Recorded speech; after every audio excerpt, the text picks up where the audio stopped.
Deception and devotion, unmasking the scam of religion. In today's market-driven society, the relentless pursuit of profit and efficiency creates an environment ripe for scams to proliferate. With its focus on maximizing gains and minimizing costs, the market system inadvertently fosters a culture where individuals are drawn to the promise of quick riches. Scams capitalize on this desire for rapid wealth accumulation, presenting themselves as attractive opportunities for those seeking immediate financial success.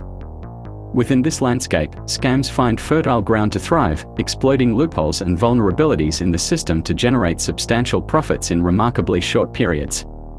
As a result, the allure of quick wealth perpetuates a cycle of deception and exploitation, undermining trust and integrity within the market framework. Although money and trade are a religion, the well-known religions of the world are the greatest scams on earth. They rely on deception to exist. Religion is a for-profit business. God is all-powerful yet is still weak enough that he needs money. Yet even when a religion isn't about making money, it is definitely about oppression and control through lies. If it's not someone oppressing you directly, it's about punishing yourself with superstitious blind belief. This brainwashing serves as a distraction from obtaining world peace. The concept of God is actually a contradiction in logic. In the Bible, God is described as an entity which speaks, while simultaneously is everywhere or omnipresent. So God actually mirrors the Santa Claus superstition that is told to children. Religion embraces repulsiveness and also has a focus on death worship with a focus on what happens after you die and afterlife being more important than your life, because again, religion is mind control. Hence religion is fear-based, not love-based like true science is. A religion is born out of poverty and ignorance, so it can only promote poverty and ignorance. Religion will use the truth as bait. It will say something truthful like, love and fear cannot coexist. Yet you have to wonder what kind of love they are talking about when religious people kill people who either don't conform, or kill people because of a superstitious reason. In India they believe ingesting cow dung and cow urine has medical benefits. There is no scientific evidence to support this claim. So religion is deceptive, insane shit. A religious person will do mental gymnastics and say things like, just because someone like Peter Popoff is proven to be a scam, this doesn't prove God doesn't exist. Scam artists like Peter Popoff will be punished in hell. Well, it actually does prove God doesn't exist. Such a statement shows a misconception about reality. The scientific reality is that fire needs a fuel to burn. According to some sources, the character Jesus Christ might have come from older beliefs, possibly from the Egyptian god Horus. The Christian religion is a parody on the worship of the sun, in which they put a man called Christ in the place of the sun, and pay him the adoration originally paid to the sun. But more blatantly obvious is that Jesus Christ is copied from the Old Testament, from the character Joseph mentioned in Genesis. This is considering the 60 similarities between Joseph and Jesus. The stories are different, but there are similarities between the stories in artistic or creative ways. To quote George Lucas, it's like poetry, they rhyme. The reason it's written in a particular way or copied from the Old Testament is because whoever wrote it knew what works and what doesn't regarding manipulating people. In George Orwell's dystopian novel 1984, Winston grapples with forbidden love for Julia, a fellow rebel.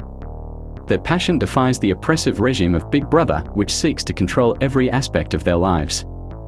However, as the story unfolds, Winston's love is crushed, and he is coerced into adoring Big Brother, an emblem of the totalitarian state.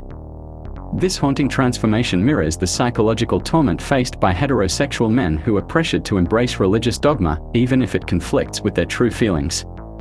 The parallel between Winston's fate and the enforced devotion to Jesus underscores the power dynamics inherent in both political and religious systems, where love can be weaponized or manipulated to maintain control. Some people hearing that statement will have a knee-jerk reaction and claim I'm against homosexuality, but to make things clear, I'm against the use of torture to control people. The irony of religion is while it has homosexual themes like wanting heterosexual men to love Jesus, they are also against homosexuality.